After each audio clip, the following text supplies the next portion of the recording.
ಗೊತ್ತಿಲ್ಲದೆ ಇರತಕ್ಕಂತಹ ಮಾಡಿದ ಪಾಪಕರ್ಮಗಳಿಗೆ ಶಾಸ್ತ್ರ ಪ್ರಾಯಶ್ಚಿತ್ತವನ್ನ ನಮಗೆ ನಿರೂಪಣೆ ಮಾಡಿದರೂ ಕೂಡ, ಗೊತ್ತಿದ್ದೂ ಕೂಡ ಮಾಡಿದ ಪಾಪಕರ್ಮಗಳಿಗೆ ಪ್ರಾಯಶ್ಚಿತ್ತ ಪಶ್ಚಾತ್ತಾಪಗಳನ್ನು ಹೇಳಲಿಕ್ಕೆ ಸಾಧ್ಯ ಇಲ್ಲ.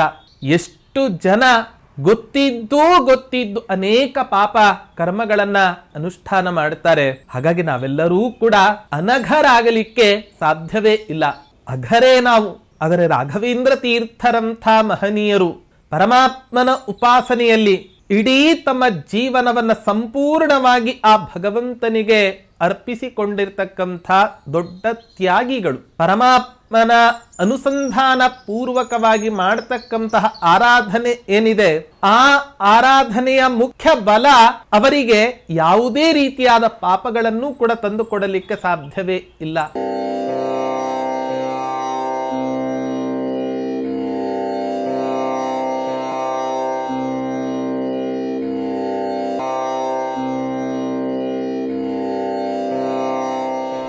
ಯೋಂತಃ ಪ್ರವಿಶ್ಯ ಮಮ ವಾಚಮಿಮಾಂ ಪ್ರಸುಪ್ತಾಂ ಸಂಜೀವಯತ್ಯಖಿಲ ಶಕ್ತಿಧರಸ್ವಧಾಮ್ನಾ ಅನ್ಯಾಂಶ್ಚ ಹಸ್ತಚರಣಶ್ರವಣತ್ವಗಾದೀನ್ ಪ್ರಾಣಾನ್ನಮೋ ಭಗವತೆ ಪುರುಷಾಯ ತುಭ್ಯಂ. ತಪಸ್ವಾಧ್ಯಾಯ ಶುಶ್ರೂಷಾ ಕೃಷ್ಣಪೂಜಾ ರತಂ ಮುನಿಂ ವಿಶ್ವೇಶಮಿಷ್ಟದಂ ವಂದೇ ಪರಿವ್ರಾಟ್ ಚಕ್ರವರ್ತಿನಂ. ಶ್ರೀ ಗುರುಭ್ಯೋ ನಮಃ. ಹರಿ ಓಂ. ರಾಯರ ಸಹಸ್ರನಾಮ ಚಿಂತನೆಯಲ್ಲಿ ಓಂ ಅನಘಾಯ ನಮಃ. ರಾಯರ ಸ್ತೋತ್ರವನ್ನ ಮಾಡ್ತಾ ಹೇಳ್ತಾ ಇದ್ದಾರೆ, ರಾಯರು ಅನಘರು. ಅಘ ಅನ್ನೋ ಶಬ್ದದ ಅರ್ಥ ಸಂಸ್ಕೃತದಲ್ಲಿ ಪಾಪ ಅಂತ ಅರ್ಥ. ಆದರೆ ರಾಯರಲ್ಲಿ ಪಾಪ ಇಲ್ಲವೇ ಇಲ್ಲ. ನಾವೆಲ್ಲ ಇವತ್ತಿನ ದಿನ ಬೆಳಿಗ್ಗೆಯಿಂದ ಹಿಡಿದು ರಾತ್ರಿ ಕಾಲದ ತನಕ ಅನೇಕ ಪಾಪಗಳನ್ನು ಇವತ್ತಿನ ದಿನ ನಾವು ಮಾಡ್ತೇವೆ. ಕೆಲವೊಂದು ಗೊತ್ತಿದ್ದು ಮಾಡ್ತೇವೆ, ಕೆಲವೊಂದು ಗೊತ್ತಿಲ್ಲದೆಯೂ ಕೂಡ ಮಾಡ್ತೇವೆ. ಅಂತೂ ಒಟ್ಟಾರೆ ನಮ್ಮ ಜೀವನದಲ್ಲಿ ಪಾಪ ಸಂಘಟನೆ ನಮಗೆ ಗೊತ್ತಿಲ್ಲದೆ ಇರುವಂತೆ ಆಗ್ತಾನೇ ಇರುತ್ತೆ. ಈ ಪಾಪ ಸಂಘಟನೆ. ಒಂದು ಮಾತು ಬರುತ್ತೆ ಧರ್ಮಶಾಸ್ತ್ರದಲ್ಲಿ, ಜಾನಾಮಿ ಧರ್ಮಂ ನಚಮೇ ಪ್ರವೃತ್ತಿ ಜಾನಾಮ್ಯ ಧರ್ಮಂ ನಚಮೇ ನಿವೃತ್ತಿ. ಆಶ್ಚರ್ಯ ಏನು ಅಂದರೆ, ಧರ್ಮ ಅಧರ್ಮ ಯಾವುದು ಅಂತ ತುಂಬ ಚೆನ್ನಾಗಿ ಗೊತ್ತಿದೆ. ಆದರೆ ಧರ್ಮದ ಬಗ್ಗೆ ಗೊತ್ತಿದ್ರೂ ಕೂಡ ಇವತ್ತಿನ ದಿನ ನಮಗೆ ಧರ್ಮದಲ್ಲಿ ಧರ್ಮಾಚರಣೆಯನ್ನು ಮಾಡಲಿಕ್ಕೆ ಇವತ್ತಿನ ದಿನ ನಮಗೆ ಮುಕ್ತವಾಗಿ ಆಗ್ತಾ ಇಲ್ಲ. ಇನ್ನೂ ಸ್ವಾರಸ್ಯ ಅಂದರೆ, ಧರ್ಮಕ್ಕಿಂತಲೂ ಕೂಡ ಅಧರ್ಮ ಅರ್ಥಾತ್ ಪಾಪ, ಪುಣ್ಯಕ್ಕಿಂತಲೂ ಕೂಡ ಪಾಪ ಹೇಗೆ ಸಂಘಟನೆ ಆಗತ್ತೆ ಇನ್ನೂ ತುಂಬ ಚೆನ್ನಾಗಿ ಗೊತ್ತಿದೆ. ಆದರೆ ಅದನ್ನು ಇವತ್ತಿನ ದಿನ ಮಾಡದೇ ಇರಲಿಕ್ಕೆ ಸಾಧ್ಯ ಆಗ್ತಾ ಇಲ್ಲ. ಚಾತುರ್ಮಾಸ್ಯದ ಮಹಾತ್ಮೆಯಲ್ಲಿ ವರಾಹದೇವರು ಧರಣಿ ದೇವಿಯನ್ನ ಕುರಿತು ಆಡ್ತಕ್ಕಂಥ ಮಾತು, ಪುಣ್ಯಸ್ಯ ಫಲಮಿಚ್ಛಂತಿ ಪುಣ್ಯಂ ನೇಚ್ಛಂತಿ ಮಾನವಾಃ ಫಲಂ ನೇಚ್ಛಂತಿ ಪಾಪಸ್ಯ ಪಾಪಂ ಕುರುವಂತಿ ಯತ್ನತಃ ಅಂತ ಒಂದು ತುಂಬಾ ಸ್ವಾರಸ್ಯಪೂರ್ಣವಾದ ಮಾತನ್ನೇ ಹೇಳ್ತಾರೆ. ಅವೆಲ್ಲ ಯಾಕೆ ಅಘರು, ಅರ್ಥಾತ್ ಯಾಕೆ ನಾವು ಪಾಪಿಗಳು ಅಂತ ಹೇಳಿದ್ರೆ, ಪ್ರತಿಯೊಬ್ಬ ಮನುಷ್ಯನಿಗೂ ಕೂಡ ಪುಣ್ಯದ ಫಲ ಅಪೇಕ್ಷೆ ಪಟ್ಟೇ ಪಡ್ತಾನೆ. ಆದ್ರೆ ಪುಣ್ಯ ಮಾತ್ರ ಬೇಡ. ಪುಣ್ಯಸ್ಯ ಫಲಮಿಚ್ಛಂತಿ ಪುಣ್ಯಂ ನೇಚ್ಛಂತಿ ಮಾನವಾಃ.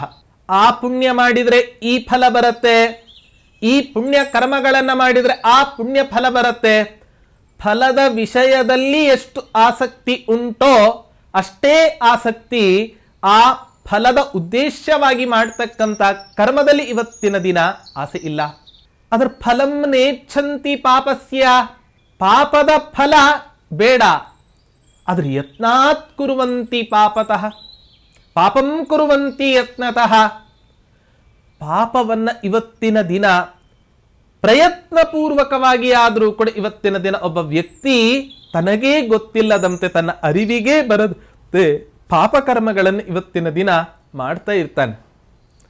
ಹಾಗಾಗಿ ಗೊತ್ತಿದ್ದು ಗೊತ್ತಿಲ್ಲದೆ ಇರತಕ್ಕಂತಹ ಮಾಡಿದ ಪಾಪಕರ್ಮಗಳಿಗೆ ಶಾಸ್ತ್ರ ಪ್ರಾಯಶ್ಚಿತ್ತವನ್ನ ನಮಗೆ ನಿರೂಪಣೆ ಮಾಡಿದರೂ ಕೂಡ, ಗೊತ್ತಿದ್ದೂ ಕೂಡ ಮಾಡಿದ ಪಾಪಕರ್ಮಗಳಿಗೆ ಪ್ರಾಯಶ್ಚಿತ್ತ ಪಶ್ಚಾತ್ತಾಪಗಳನ್ನು ಹೇಳಲಿಕ್ಕೆ ಸಾಧ್ಯ ಇಲ್ಲ. ಪ್ರಾಯಶ್ಚಿತ್ತ ಅನ್ನೋ ಶಬ್ದದ ಅರ್ಥವೇ ಪ್ರಾಯ ಪಾಪಂ ಸಮುದ್ದಿಷ್ಟಂ ಚಿತ್ತಂ ತಸ್ಯ ವಿಶೋಧನಂ ಅನ್ನೋ ಮಾತಿನಂತೆ, ನನ್ನ ಮೂಲಕ ಗೊತ್ತಾಗದೆ ಮಾಡಿದ ಪಾಪಗಳು ಅಂತ ಯಾವ್ದು ಇದೆನೋ ಆ ಎಲ್ಲ ಪಾಪಗಳು ಕೂಡ ಪರಿಹಾರ ಆಗಲಿ ಅನ್ನೋ ಅರ್ಥದಲ್ಲಿ ನಾವು ಪ್ರಾಯಶ್ಚಿತ್ತ ಮಾಡ್ಕೋತೇವೆ. ಆದ್ರೆ ಇವತ್ತಿನ ದಿನ ಎಷ್ಟು ಜನ ಗೊತ್ತಿದ್ದು ಅನೇಕ ಪಾಪ ಕರ್ಮಗಳನ್ನ ಅನುಷ್ಠಾನ ಮಾಡ್ತಾರೆ. ಹಾಗಾಗಿ ನಾವೆಲ್ಲರೂ ಕೂಡ ಅನಘರಾಗಲಿಕ್ಕೆ ಸಾಧ್ಯವೇ ಇಲ್ಲ. ಅಘರೇ ನಾವು. ಆದರೆ ರಾಘವೇಂದ್ರ ತೀರ್ಥರಂಥ ಮಹನೀಯರು ಪರಮಾತ್ಮನ ಉಪಾಸನೆಯಲ್ಲಿ ಇಡೀ ತಮ್ಮ ಜೀವನವನ್ನು ಸಂಪೂರ್ಣವಾಗಿ ಆ ಭಗವಂತನಿಗೆ ಅರ್ಪಿಸಿಕೊಂಡಿರ್ತಕ್ಕಂಥ ದೊಡ್ಡ ತ್ಯಾಗಿಗಳು. ತ್ಯಾಗದ ಫಲ ಏನು ಅನ್ನೋದಕ್ಕೆ ಇವತ್ತಿನ ದಿನ ಪ್ರಪಂಚದಲ್ಲಿ ಯಾರ್ಯಾರನ್ನೋ ನಾವು ದೃಷ್ಟಾಂತವನ್ನ ಕೊಡಬಾರದು. ನಾವು ನಿಜವಾಗಿಯೂ ಕೂಡ ದೃಷ್ಟಾಂತವನ್ನ ಕೊಡೋದಾದ್ರೆ ಅದು ಕಲಿಯುಗ ಕಲ್ಪವೃಕ್ಷ ಕಾಮಧೇನುಗಳಾದ ರಾಘವೇಂದ್ರ ತೀರ್ಥರನ್ನೇ ನಾವು ತ್ಯಾಗಿಗಳು. ಪರಮಾತ್ಮನಿಗೋಸ್ಕರ ತಮ್ಮನ್ನು ತಾವು ಅರ್ಪಿಸಿಕೊಂಡಿದ್ದಾರೆ, ಸಮಾಜಕ್ಕೋಸ್ಕರ ತಮ್ಮನ್ನು ತಾವು ಅರ್ಪಿಸಿಕೊಂಡಿದ್ದಾರೆ, ಭಕ್ತರಿಗೋಸ್ಕರ ಸಂಪೂರ್ಣವಾಗಿ ತಮ್ಮನ್ನ ತಾವು ಅರ್ಪಿಸಿಕೊಂಡಿದ್ದಾರೆ. ಯಾಕೆ? ಅಷ್ಟು ತಾದಾತ್ಮ್ಯ ಭಾವನೆ. ಎಲ್ಲ ಕಡೆಯೂ ಕೂಡ ಪರಮಾತ್ಮನ ಅನುಸಂಧಾನ ಪೂರ್ವಕವಾಗಿ ಮಾಡತಕ್ಕಂತಹ ಆರಾಧನೆ ಏನಿದೆ, ಆ ಆರಾಧನೆಯ ಮುಖ್ಯ ಬಲ ಅವರಿಗೆ ಯಾವುದೇ ರೀತಿಯಾದ ಪಾಪಗಳನ್ನು ಕೂಡ ತಂದುಕೊಡಲಿಕ್ಕೆ ಸಾಧ್ಯವೇ ಇಲ್ಲ. ಕೃಷ್ಣ ಪರಮಾತ್ಮ ಅರ್ಜುನನಿಗೂ ಕೂಡ, ಇಂದ್ರಾವತಾರಿಯಾದ ಅರ್ಜುನನಿಗೆ ಹೇಳತಕ್ಕಂಥ ಮಾತು, ಇತಿ ಗುಹ್ಯತಮಂ ಶಾಸ್ತ್ರಂ ಇದಮುಕ್ತಂ ಮಯಾ.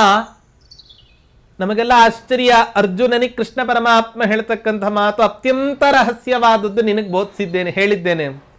ಅಯ್ಯೋ ಕೃಷ್ಣ, ಅತ್ಯಂತ ರಹಸ್ಯವಾದದ್ದಾದ್ರೆ ನನಗೆ ಯಾಕೆ ಹೇಳಬೇಕು ನೀನು ಅಂತ ಕೇಳಿದ್ರೆ, ಅನಘ ಅಂತ ಶಬ್ದ ಸಂಬೋಧನೆಯನ್ನು ಮಾಡ್ತಾನೆ. ಅಘ, ಪಾಪ ನಿನ್ನಲ್ಲಿ ಇಲ್ಲ. ಹಾಗಾಗಿ ಇಂಥ ಅತ್ಯಂತ ರಹಸ್ಯವಾದ ವಿದ್ಯೆಯನ್ನು ಇವತ್ತಿನ ದಿನ ನಾನು ನಿನಗೆ ಉಪದೇಶಿಸಿದ್ದೇನೆ ಅಂತ ಹೇಳಿರೋ ಹೇಗೆ ಹೇಳ್ತಾನೋ ಕೃಷ್ಣ ಪರಮಾತ್ಮ, ಹಾಗೆ ರಾಘವೇಂದ್ರ ತೀರ್ಥರು ಕೂಡ ತಮ್ಮ ಪ್ರಹ್ಲಾದಾವತಾರದಲ್ಲಿ, ಹಾಗೆ ವ್ಯಾಸತೀರ್ಥರಾಗಿರ್ತಕ್ಕಂಥ ಸಮಯದಲ್ಲಿ, ಪರಮಾತ್ಮನಿಗೆ ಸಂಪೂರ್ಣವಾಗಿ ರಾಯರಾಗಿರ್ತಕ್ಕಂಥ ಸಂದರ್ಭದಲ್ಲಿ ಎಲ್ಲ ವಿಧವಾದ ಕರ್ಮಾನುಷ್ಠಾನಗಳನ್ನು ನೆರವೇರಿಸಿರುವ ಬಲದಿಂದ ಹೇಗೆ ತಾನೇ ರಾಯರಂಥ ದೊಡ್ಡ ಜ್ಞಾನಿಗಳಲ್ಲಿ, ತ್ಯಾಗಿಗಳಲ್ಲಿ ಪಾಪದ ಚಿಂತನೆಯನ್ನಾದರೂ ಮಾಡಲಿಕ್ಕೆ ಸಾಧ್ಯ? ಸ್ವಪ್ನೇಪಿ ಅಚಿಂತ್ಯಮಾನವಾದದ್ದು. ಅಂಥ ರಾಯರಿಗೆ ಕೃಷ್ಣಾವಧೂತರ ಸಂಬೋಧನೆ ಮಾಡತಕ್ಕಂತಹದ್ದು ಅನಘಾಯ ನಮಃ. ಪಾಪರಹಿತರಾದ ರಾಘವೇಂದ್ರ ತೀರ್ಥರಿಗೆ ನಾನು ನಮಸ್ಕಾರವನ್ನು ಮಾಡ್ತಾ ಇದ್ದೇನೆ ಅಂತ ಹೇಳ್ತಾ ಇದ್ದೆ.